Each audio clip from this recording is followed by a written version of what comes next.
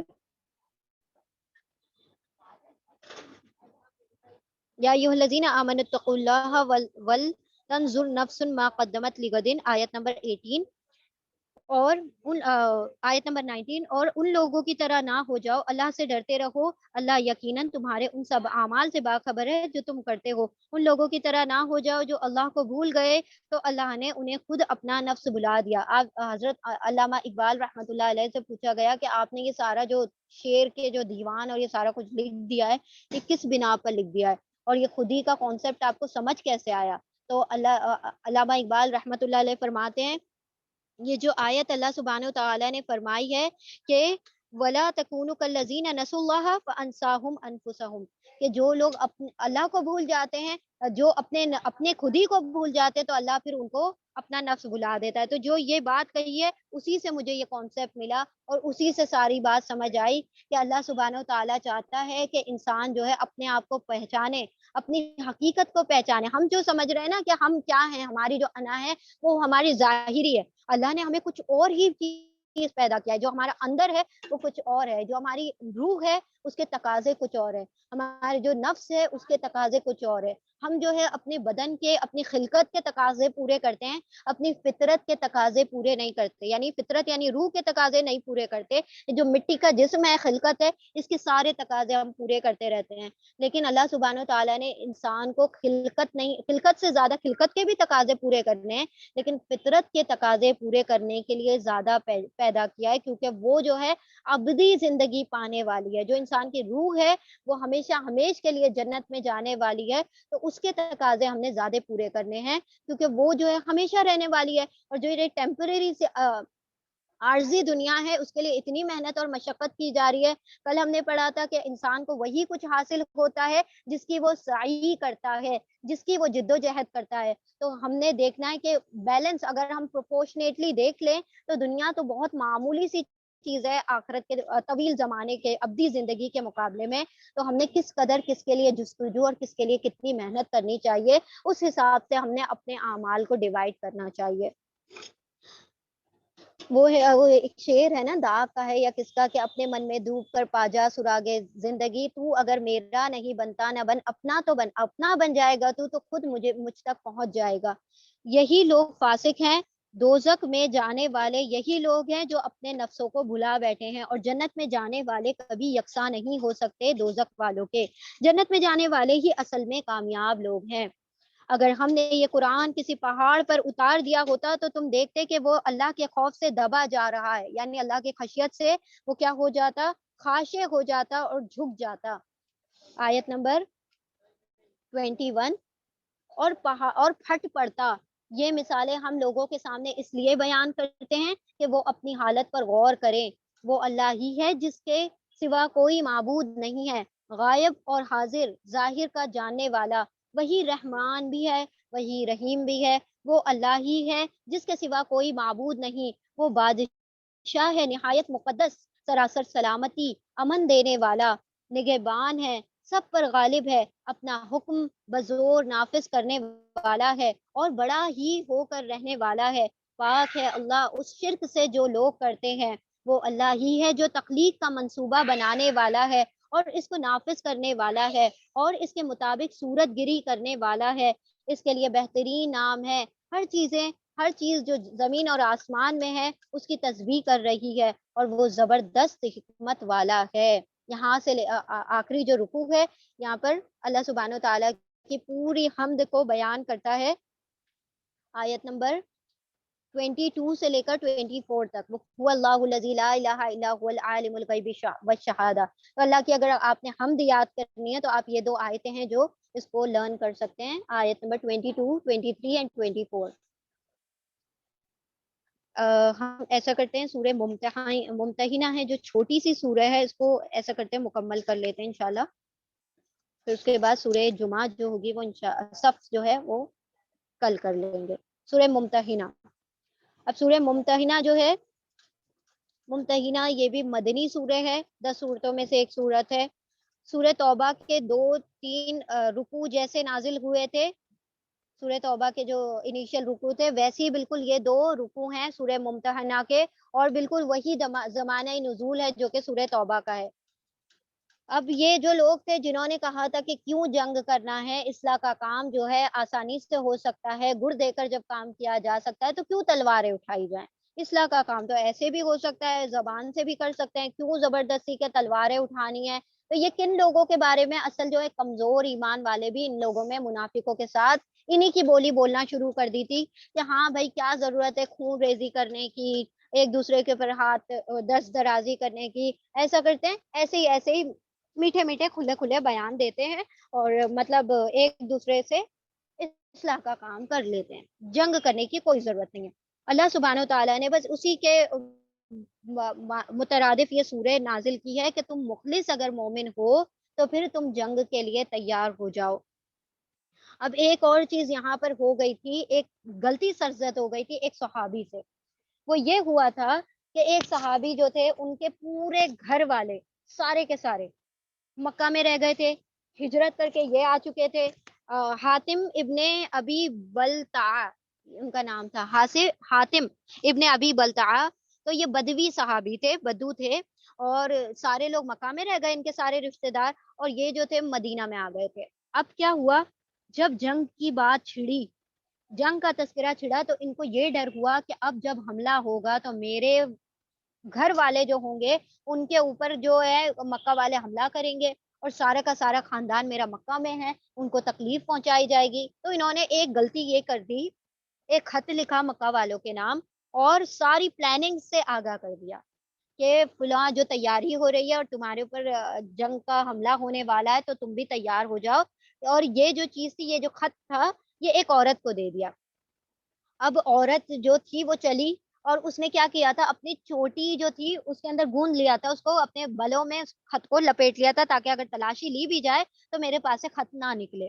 اب کیونکہ وہ پورے پراندہ وغیرہ پہلے جو لوگ بہت بڑے بڑے باندھا کرتے تھے تو وہ اس میں کے اندر چھپ گیا پوری طرح سے، تو وہ وہاں سے نکل پڑی۔ آپ صلی اللہ علیہ وسلم کو اللہ سبحانہ و تعالیٰ نے وحی کر دی۔ یہاں پر آپ صلی اللہ علیہ وسلم نے حضرت علی کے ساتھ ایک اور صحابی کو بھیجا کہ جاؤ فلاں جگہ پر وہ تمہیں عورت ملے گی، جا کے اس کو روکو اور اس سے تلاشی لو اور اس کا خط لے کر آؤ۔ اب یہ جو تھی عورت جو تھی، اس سے جب پوچھا گیا کہ تم اس کی تلاشی لی گئی، تو اس نے جھاڑ واڑ کے سب بتا دیا کہ میرے پاس تو خط ہے نہیں۔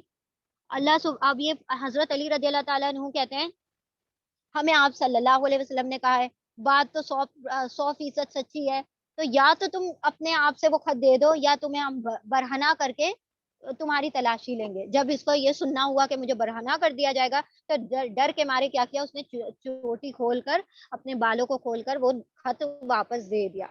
اب جب خط واپس آیا تو اس میں نام بھی لکھا ہوا تھا، تو پتہ چل گیا۔ تو پھر اللہ سبحانہ و تعالیٰ نے پھر اس کے بارے میں یہ جو بات تھی یہ نازل کر دی، اور بتا دیا گیا کہ تمہارے جو رشتہ دار ہیں، یہ سارا کچھ اس لیے یہ اس کے اس میں نازل ہوئی ہے۔ انشاءاللہ جب آگے آگے ہم پڑھیں گے تو سارا کچھ آپ دیکھ لیجیے گا۔ بس یہ اس کا پس منظر ہے کہ کیوں انہوں نے خط لکھا تھا، وہ ڈر گئے تھے اپنے خاندان والوں کے حق میں، تو یہ تھوڑی سی ان سے غلطی ہو گئی تھی۔ اللہ کے نام سے جو بے انتہا مہربان اور رحم فرمانے والا ہے۔ اے لوگو، ممتحنہ کا مطلب ہوتا ہے کہ جس کا امتحان لیا جائے ان عورتوں کا بھی، وہ عورتوں کا بھی تذکرہ آ رہا ہے، وہ بھی ہم انشاءاللہ دیکھتے ہیں۔ اللہ کے نام سے جو بے انتہا مہربان اور رحم فرمانے والا ہے۔ اے لوگو جو ایمان لائے ہو، اگر تم میری راہ میں جہاد کرنے کے لیے اور میری رضا اے لوگو جو ایمان لائے ہو، اگر تم میری راہ میں جہاد کرنے کے لیے اور میری رضا جوئی کی خاطر وطن چھوڑ کر گھروں سے نکلتے ہو تو میرے اور اپنے دشمن کو دوست نہ بناؤ۔ یعنی اب تم جب ہجرت کر کے نکل آ چکے ہو، تم دشمنوں کا ساتھ کیسے دے سکتے ہو؟ تو تم دشمنوں کا ساتھ اپنا ساتھی نہ بناؤ، دوست نہ بناؤ، تم ان کے ساتھ دوستی کی طرح ڈالتے ہو، حالانکہ جو حق تمہارے پاس آیا ہے اس کو ماننے سے وہ انکار کر چکے ہیں۔ یعنی تم ان کو دوست بنانا چاہتے ہو لیکن جو حق ہے قرآن کریم کا انہوں نے انکار کر دیا، نبی کا انکار کر دیا۔ تم چھپا کر ان کو دوستانہ پیغام بھیجتے ہو، حالانکہ جو کچھ تم چھپا کر کرتے ہو اور جو اعلانیہ کرتے ہو، ہر چیز کو میں خوب جانتا ہوں۔ یعنی کہ وہ جو ان سے غلطی ہو گئی تھی اللہ سبحانہ و تعالیٰ نے اس سے آگاہ کر دیا، تو آپ صلی اللہ علیہ وسلم نے پھر آگے کی تدبیر کی۔ جو شخص بھی تم میں سے ایسا کرے وہ یقیناً راہ راست سے بھٹک گیا۔ ان کا رویہ تو یہ ہے کہ اگر تم یہ قابو پا جائیں، تم پر قابو پا جائیں تو تمہارے ساتھ دشمنی کریں گے اور ہاتھ اور زبان سے تمہیں آزر دیں گے، یعنی کہ تکلیف پہنچائیں گے، یعنی کہ تم تو دوستی کا ہاتھ بڑھا رہے ہو ان کی طرف، لیکن اگر وہ کہیں تمہارے اوپر گھراؤ کر دیں گے تو تمہیں بھی نہیں چھوڑیں گے، چاہے تم نے کیا کیا ہو، ان کی مدد کی ہو، وہ تمہیں بھی اس چیز کے زد میں لے لیں گے کہ تم پر دس درازی بھی کریں گے، تمہارے اوپر تلواریں بھی اٹھائیں گے، سب کچھ کریں گے، تم سمجھتے وہ دوست ہے لیکن وہ تمہیں دوست نہیں مانتے، وہ تو یہ چاہتے ہیں کہ تم کسی طرح کافر ہو جاؤ، قیامت کے دن نہ تمہاری رشتہ داریاں کسی کام آئیں گی، نہ تمہاری اولاد، یعنی جس رشتہ داری اور اولاد کے لیے تم ایمان والوں کی کیا کرتے ہو، خیانت کرتے ہو، تو اس دن تمہارے کوئی کام نہیں آئے گا، اس روز اللہ تمہارے درمیان جدائی ڈال دے گا اور وہی تمہارے اعمال کا دیکھنے والا ہے۔ تم لوگوں کے لیے ابراہیم اور اس کے ساتھیوں میں ایک اچھا نمونہ ہے کہ انہوں نے اپنی قوم سے صاف کہہ دیا، ہم تم سے اور تمہارے معبود سے جن کو تم خدا کو چھوڑ کر پوجتے ہو قطعی بیزار ہیں، ہم نے تم سے کفر کیا اور ہمارے اور تمہارے درمیان ہمیشہ کے لیے عداوت ہو گئی اور بیر پڑ گیا۔ اب دیکھیں ابراہیم علیہ السلام کا کیوں واقعہ بتایا جا رہا ہوگا، کیونکہ انہوں نے کس کے لیے کیا تھا، اپنے رشتہ داروں ہی کے لیے تو کیا تھا کہ میرے رشتہ دار کو کسی نہ کسی کا خوف، کسی نہ کسی طریقے سے وہ مکہ والے تکلیف پہنچائیں گے، تو ذرا ابراہیم کو یاد کرو، لوط علیہ السلام جو ان کے ساتھ گئے تھے اور ان کی بیوی جو نکلے تھے ہجرت کرنے والے تھے، وہ بھی تو اپنے گھر والوں کو چھوڑ کر گئے تھے، ان کو تو ان کے گھر والوں نے جلا وطن کر دیا تھا، تمہیں بھی ایسے ہی کیا گیا، لیکن وہ تو کافروں کے حق میں اتنے نرم نہیں ہیں، وہ تو کس چیز کے، ایمان کو زیادہ ترجیح دیتے ہیں اپنے رشتہ داروں پر۔ جب تک تم اللہ واحد پر ایمان نہ لاؤ گے اور اپنے باپ سے یہ کہنا اس سے مستثنا ہے کہ میں آپ کی سوری جن کو تم خدا کو چھوڑ کر پوچھتے ہو وہ قطعی میں ان سے بیزار ہوں۔ ابراہیم علیہ السلام جب یہ بول کر نکلتے ہیں ہم نے تم سے کفر کیا اور ہمارے اور تمہارے درمیان ہمیشہ کے لیے عداوت اور دشمنی ہے، یعنی کہ جب تم کافر ہو تو ہمارا تمہاری کوئی رشتہ داریاں نہیں ہیں، رشتہ داریاں ہوں گی تو ایمان کی بنا پر ہوں گی، تم ایمان والے تو ہم تمہارے رشتہ دار، اگر تم ایمان والے نہیں ہو تو ہم تمہارے کوئی رشتہ دار نہیں ہیں۔ اور بے اور بیر پڑ گیا، جب تک تم اللہ واحد پر ایمان نہ لاؤ تب تک ہمیں اور تم میں کوئی رشتہ داریاں نہیں، مگر ابراہیم کا اپنے باپ سے یہ کہنا کہ اس سے مستثنا ہے، یعنی کہ یہ ایکسیپشن میں ہے کہ میں آپ کے لیے مغفرت کی درخواست ضرور کروں گا اور اللہ سے آپ کے لیے کچھ حاصل کر لینا میرے بس میں نہیں ہے۔ اور ابراہیم اور اصحاب ابراہیم کی دعا یہ تھی کہ اے ہمارے رب، تیرے ہی اوپر ہم نے بھروسہ کیا اور تیری ہی طرف ہم رجوع کرتے ہیں اور تیرے ہی حضور ہم کو پلٹنا ہے، اے ہمارے رب ہمیں کافروں کے فتنے سے بچا لے۔ یہاں پر دعا ہے آیت نمبر 4 اور 5 میں، ربنا علیک توکلنا و الیک انبنا و الیک المصیر ربنا لا تجعلنا فتنة للذین کفروا واغفر لنا ربنا انک انت العزیز الحکیم۔ آیت نمبر 4 اور 5 سورہ ممتحنہ کی دعا ہے ابراہیم علیہ السلام کی۔ اب یہاں پر یہ بتایا گیا کہ ابراہیم علیہ السلام جب اپنے باپ کو کہہ کر نکلے تھے کہ میں تمہارے حق میں دعا کروں گا کہ اللہ تمہاری مغفرت فرما دے، لیکن اللہ سبحانہ و تعالیٰ نے فرما دیا کہ کافروں کے بارے میں مجھ سے مغفرت کا سوال نہ کرو، اس کے بعد سے ابراہیم علیہ السلام نے بھی پھر اس کی دعا نہیں کی، جس طریقے سے نوح علیہ السلام نے کیا تھا کہ اپنے بیٹے کے حق میں دعا کرنے لگے تھے، تو اللہ سبحانہ و تعالیٰ نے کہا کہ ظالموں کے بارے میں مجھ سے دعا نہ کرنا، کیونکہ وہ ظالم ہے اور اللہ کے نافرمان ہے، تو تم کیسے اس کے حق میں دعا کر سکتے ہو۔ تو نوح علیہ السلام نے بھی پھر کہا تھا کہ اللہ میں تجھ سے ایسی سوال کروں جس کا مجھے علم نہیں ہے، تو مجھے اس پر بخش دے۔ تو ہم نے وہ دعا وہاں پر دیکھ لی تھی، اے ہمارے رب ہمارے قصوروں کو معاف فرما دے، بے شک تو ہی زبردست اور دانا ہے۔ لقد کان لکم فیہم اسوۃ حسنۃ، وہاں پر ابراہیم میں تمہارے لیے ایک بہترین اسوہ ہے، بہترین نمونہ ہے، بہترین اگزامپل ہے کہ تم ان کو دیکھ کر اپنی زندگیوں کو سنوار سکتے ہو۔ آیت نمبر 6، انہی لوگوں کے طرز عمل میں تمہارے لیے اور ہر اس شخص کے لیے اچھا نمونہ، اچھا اگزامپل ہے جو اللہ اور روز آخر کا امیدوار ہو۔ اس سے کوئی منحرف ہو تو اللہ بے نیاز ہے اور اپنی ذات میں آپ محمود ہے، اللہ کو کسی کی ضرورت نہیں کہ بیٹھ کر اس کی تسبیحاں کرے، اللہ سبحانہ و تعالیٰ کو ضرورت نہیں ہے، ساری دنیا بھی اگر اس کی کافر ہو جائے تب بھی وہ اپنی ذات میں خود محمود ہے۔ بعید نہیں ہے کہ اللہ کبھی تمہارے اور ان لوگوں کے درمیان محبت ڈال دے جن سے آج تم نے دشمنی مول لی ہے، اللہ بڑی قدرت رکھتا ہے اور وہ غفور الرحیم ہے۔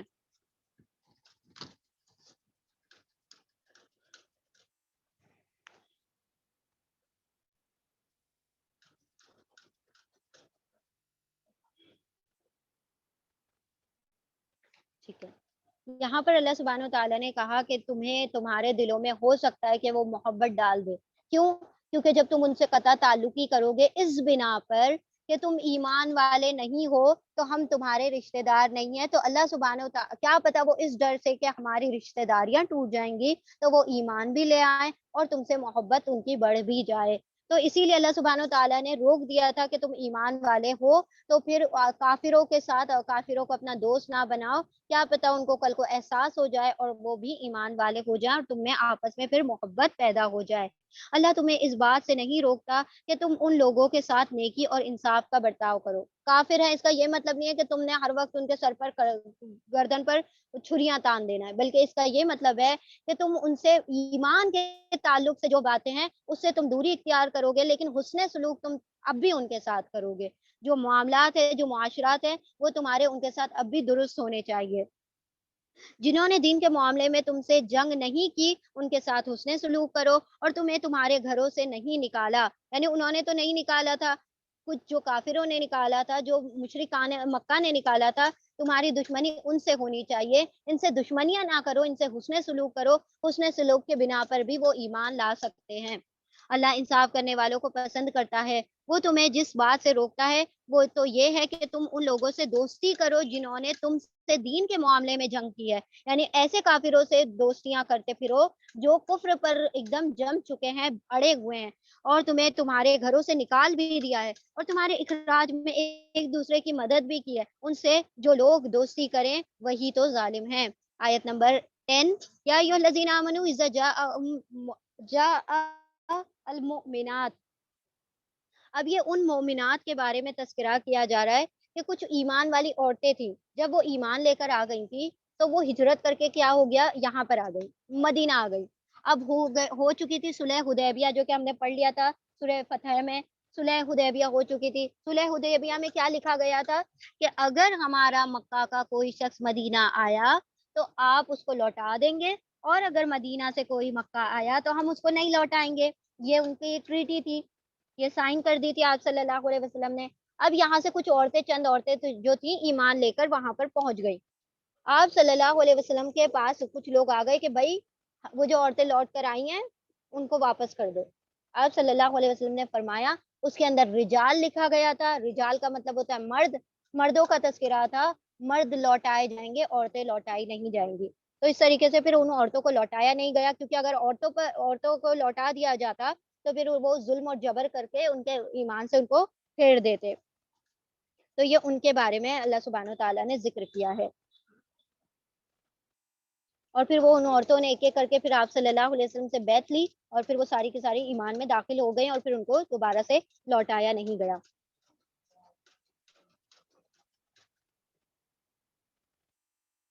پھر آگے پھر ان کے نکاح کا معاملہ پیش آیا، وہ بھی ہمیں انشاءاللہ بھی دیکھتے ہیں۔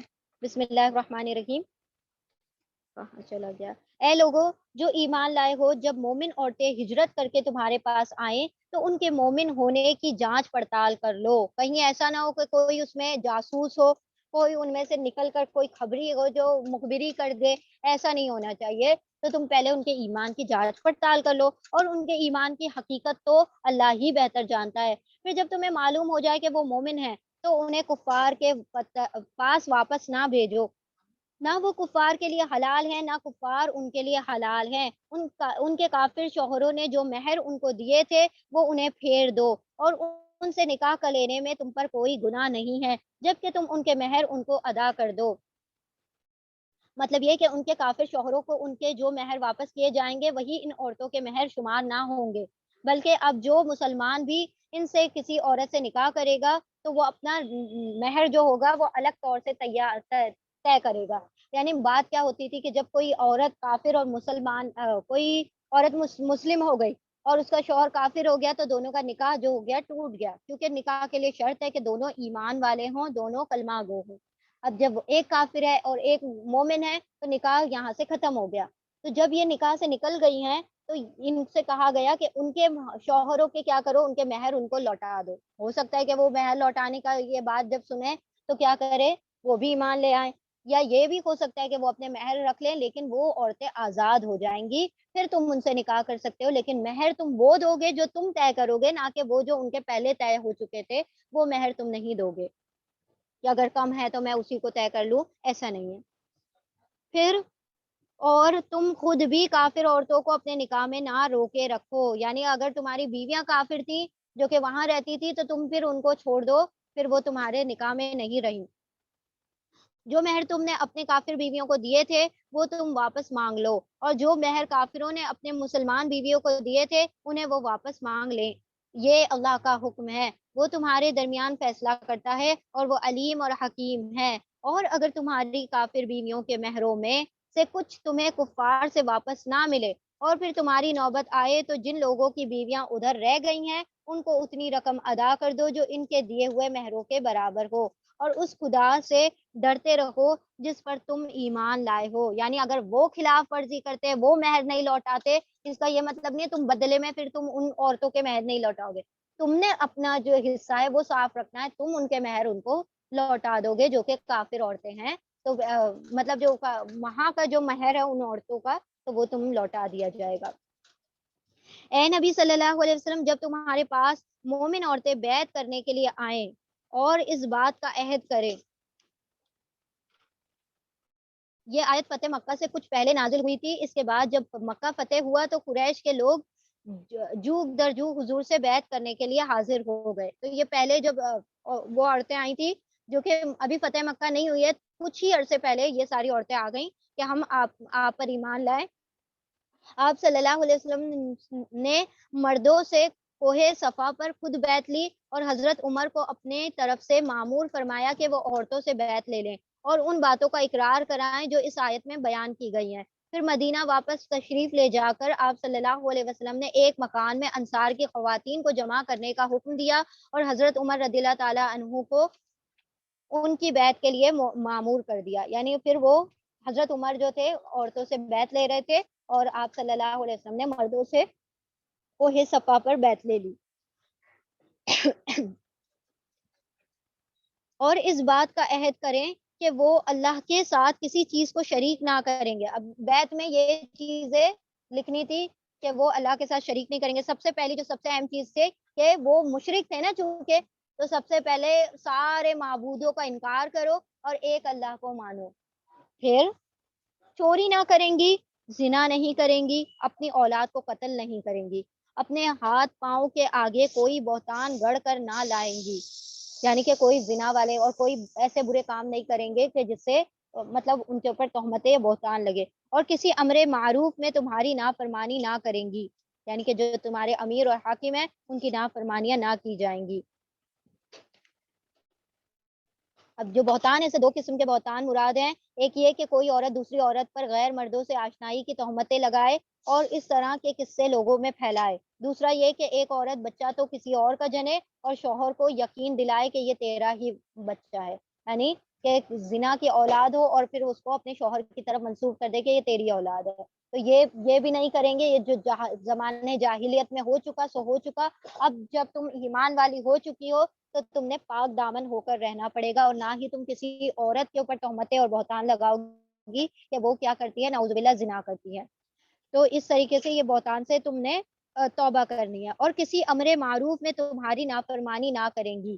اس مختصر سے فرقے میں دو بڑے اہم قانونی نکات بیان کیے گئے ہیں کہ ایک یہ کہ نبی صلی اللہ علیہ وسلم کی اطاعت پر بھی بھلائی میں اطاعت کی قید لگائی گئی ہے، حالانکہ حضور صلی اللہ علیہ وسلم کے بارے میں اس امر کے کسی ادنا شبہ کی گنجائش بھی نہ تھی کہ آپ صلی اللہ علیہ وسلم کبھی برائی کا حکم بھی دیتے. یعنی کہ آپ صلی اللہ علیہ وسلم تو ہمیشہ ہی بھلائی کا حکم دیں گے لیکن آپ صلی اللہ علیہ وسلم کے ہر حکم کو وہ مانیں گی.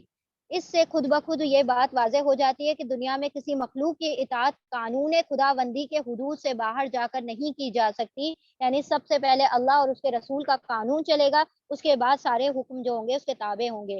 کیونکہ جب خدا کے رسول تک کی اطاعت معروف کی معروف کی شرط سے مشروط ہے تو پھر کسی دوسرے کا یہ مقام کہاں ہو سکتا ہے کہ اسے غیر مشروط اطاعت کا حق دے دیا جائے، اور اس کے کسی ایسے حکم یا قانون یا ضابطے اور رسم کی پیروی کی جائے جو قانون خداوندی کے خلاف ہو، یعنی کہ جو شریعت کے خلاف چیزیں ہیں ان سب کا قلع کما کر دیا جائے گا، ان سب کو ختم کیا جائے گا، صرف اور صرف شریعت خداوندی چلے گی۔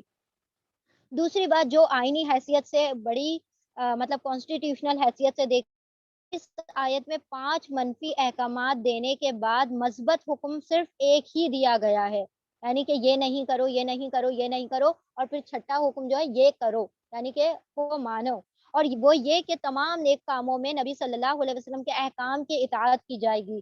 جہاں تک برائیوں کا تعلق ہے، وہ بڑی بڑی برائیاں گناہ گنا دی گئی ہیں جن میں زمانے جاہلیت کی عورتیں مبتلا تھیں، یعنی کہ چوری کرنا، زنا کرنا، بہتان لگانا، یہ 5 برائیاں تھیں جن کو گنا دیا گیا کہ یہ ساری چیزیں تم نہیں کرو گی، جو کہ عام طور پر وہ اس معاشرے میں عام تھی۔ لوگ وہاں پر ڈاکہ ڈالنا اور چوری کرنا یہ کوئی بڑی بات نہیں ہوا کرتی تھی، بلکہ ان کا لوگوں کا روزگار ہی اسی پر چلا کرتا تھا۔ تو اسی جب شوہر ہوگا وہی کمائی وہ کھلائے گا تو عورتوں میں وہی چیزیں پیدا ہوں گی، وہ بھی پھر چوریاں کرتی تھی۔ تو اللہ سبحانہ تعالیٰ نے ان 5 بری چیزوں سے روک دیا گیا اور ان سے باز رہنے کا عہد لے لیا گیا، مگر جہاں تک بھلائی کا تعلق ہے ان کی کوئی فہرست نہیں دی گئی، یعنی یہ ایسے بڑی بڑی چیزیں بیان نہیں کی گئی کہ یہ تم کو کرنا ہے، بلکہ ہر کام جو کہ نیک ہوگا سب کو تم نے ماننا ہوگا، اور تم فلاں فلاں اعمال کرو گی، بلکہ صرف یہ عہد لے لیا گیا جس کام کا بھی جس نیک کام کا بھی تم کو حضور حکم دیں گے اس کی پیروی کرنا تم پر لازمی ہے، اس کی کوئی لسٹ تمہیں بتائی نہیں گئی ہے۔ تو اس طریقے سے ان عورتوں سے بیعت لے لی گئی۔ تو ان سے بیعت لے لو اور ان کے حق میں دعائے مغفرت کرو، یقیناً اللہ درگزر فرمانے والا ہے اور رحم فرمانے والا ہے۔ اے لوگوں جو ایمان لائے ہو ان لوگوں کو دوست نہ بناؤ جن پر اللہ نے غضب فرمایا ہے، جو آخرت سے اسی طرح مایوس ہے جس طرح سے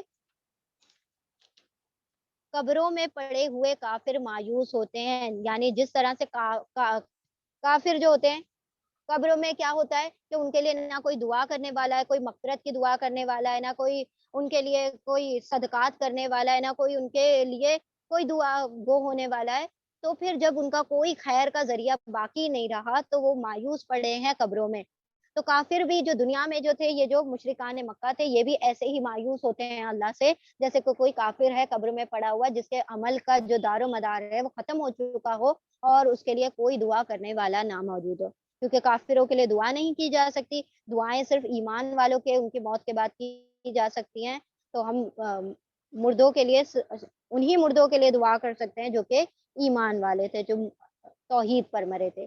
اللہ سبحانہ و تعالیٰ سب کو ایمان پر خاتمہ نصیب عطا فرمائے اور ہمیں ان لوگوں میں شامل فرمائے جن کے لیے بہت سارے صدقے جاریہ موجود ہوں جو ان کے لیے قبر میں کام آئے، اور اللہ سبحانہ و تعالیٰ اس کے ذریعے سے ہمارے قبروں میں بھی ہمارے درجات بلند فرمائے، اور جو لوگ اب قبروں میں موجود ہیں اللہ سبحانہ و تعالیٰ اگر وہ کلمہ گو تھے اور تیرے ماننے والے تھے تو ان کے بھی درجات بلند عطا فرما، ان کے بھی قبروں میں روشنی عطا فرما، ان کی مغفرت عطا فرما، ان کے نور ان کے لیے کامل کر دے اور ہمارے نور ہمارے لیے کامل کر دے۔ ربنا اتمم لنا نورنا واغفر لنا انک علی کل شیء قدیر۔ اللہ سبحانہ و تعالی ہمارے نوروں کو ہمارے لیے مکمل فرما دے اور ہماری مغفرت فرما دے اور ہمارے لیے ہمیں جنت کا مزہ سنا دے اور ہمیں قبر کے عذاب، حشر کے عذاب، دوزخ کے عذاب اور حشر کی سختیوں اور رسوائیوں سے محفوظ رکھے۔ آمین یا رب العالمین۔ سبحان اللہ و بحمدہ، سبحانک اللہم و بحمدک، نشہد ان لا الہ الا انت، نستغفرک و نتوب الیک۔ سبحان ربک رب العزۃ عما یصفون وسلام علی المرسلین والحمد للہ رب العالمین برحمتک یا ارحم الراحمین۔